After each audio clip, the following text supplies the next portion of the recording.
Hey guys, Victoria here. I just had a few little notes about working when you're working in a tiny format with the made fabric scraps. So we all know the little made fabric thing, right? Usually we're starting with a 5-side and we're working around that shape. You can see the tutorial on the 15 Minutes of Play website.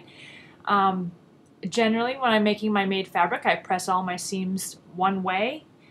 You can see this on the back, okay? I press them flat, all one direction.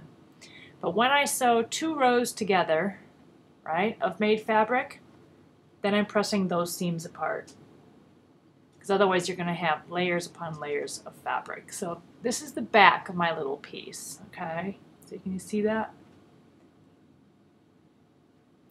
Any seams where there's 2 rows of made fabric, I press the seams open.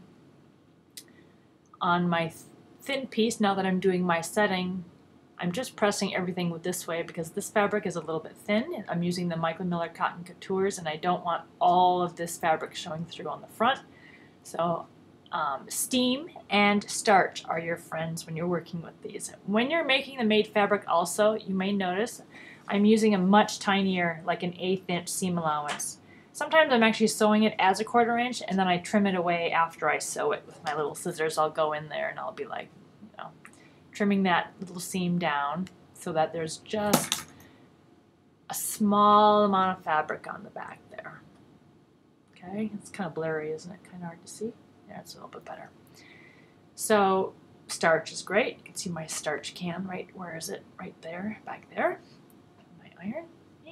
You see my mess? Look at that. Woohoo! It's a good mess. Okay, so those are some tips. So pressing everything to the side when you're making the made fabric, cutting them down to 1/8 inch seam allowance. Don't forget your small stitch length. I'm using just under a 2 because I want it really tight and small so that all this stuff stays put, okay? So that's where I am now. We'll see if we get a little bit further on today. So, all right guys, hope that helps. Bye.